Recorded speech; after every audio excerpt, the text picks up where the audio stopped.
Hi, I'm Kim Nemet. And I'm Mike Nemet. And we're here to bring you the story of our son Collin and his continuing story of hope.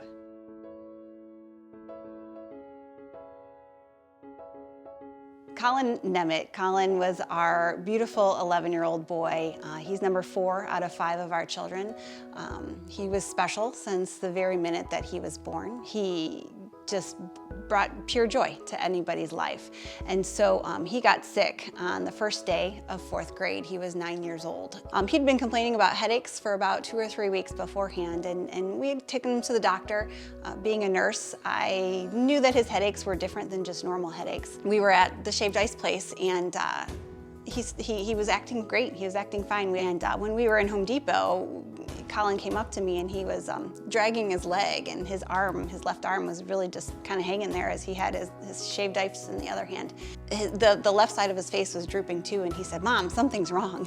And I looked at Mike and I remember saying, "Okay, we have to go to the emergency room."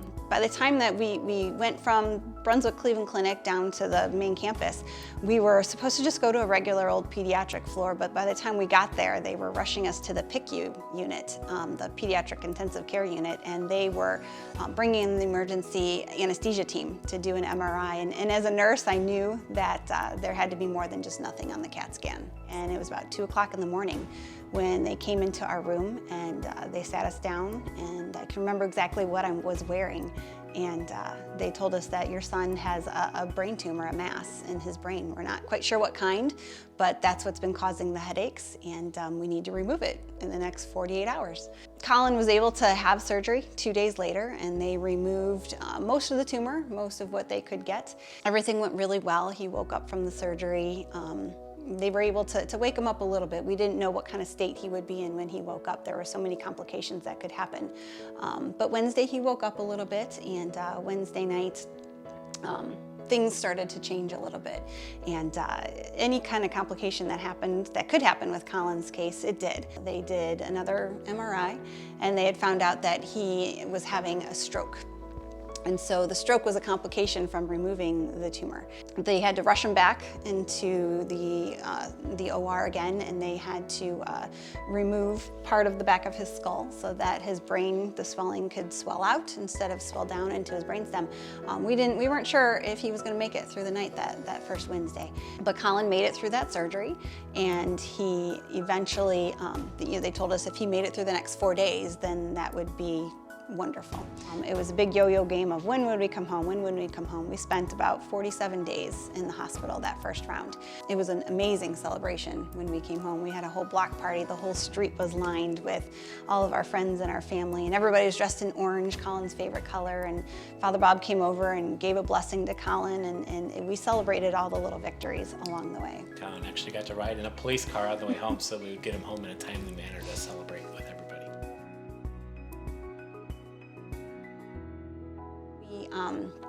Did our benchmark MRI, and they happened to go just a little bit too low with the MRI. And because they went too low on the MRI, they caught part of his hips on the spinal MRI. And because they caught part of his hips, they were able to pick up on some tumors that were in his bones. And so another rare complication of what can happen with his kind of tumor, he had medulloblastoma.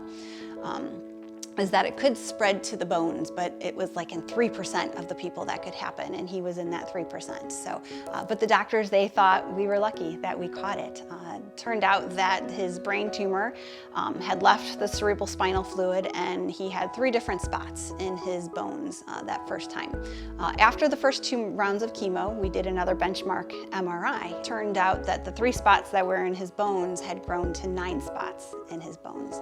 So this was December of 2018. And they basically sent us home on hospice at that point.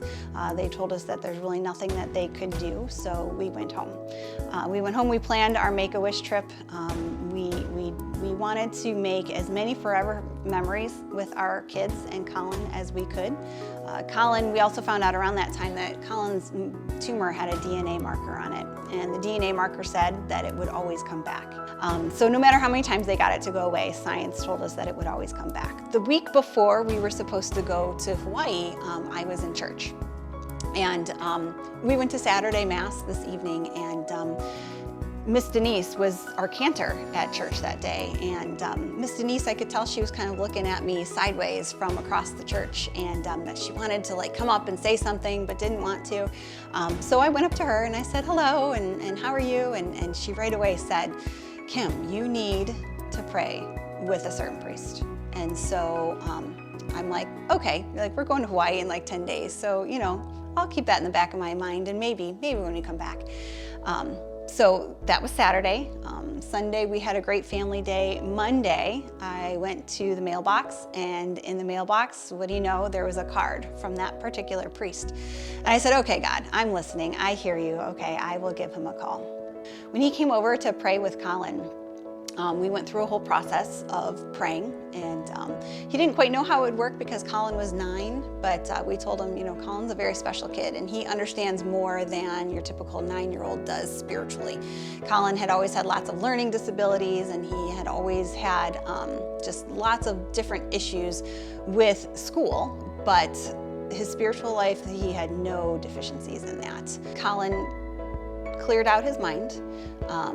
Took some deep breaths, did some meditation, and he went to his special place, and his special place was Disney World. So in his mind, he was waiting in line at Space Mountain, and Jesus came up to Collin while he was in his prayer, waiting in line at Space Mountain.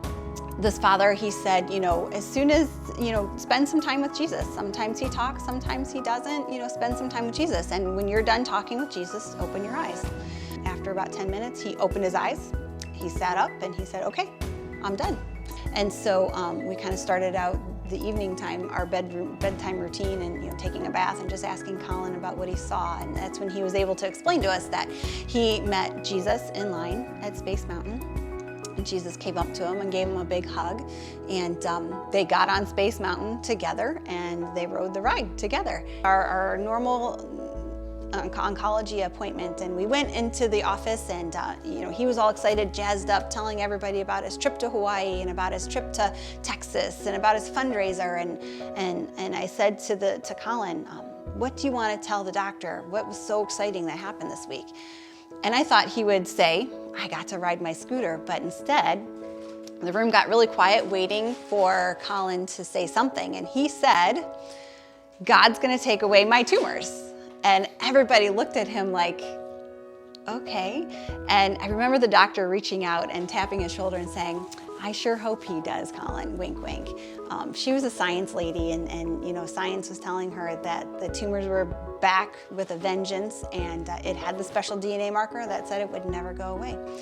But he kept on getting better and better and better and better.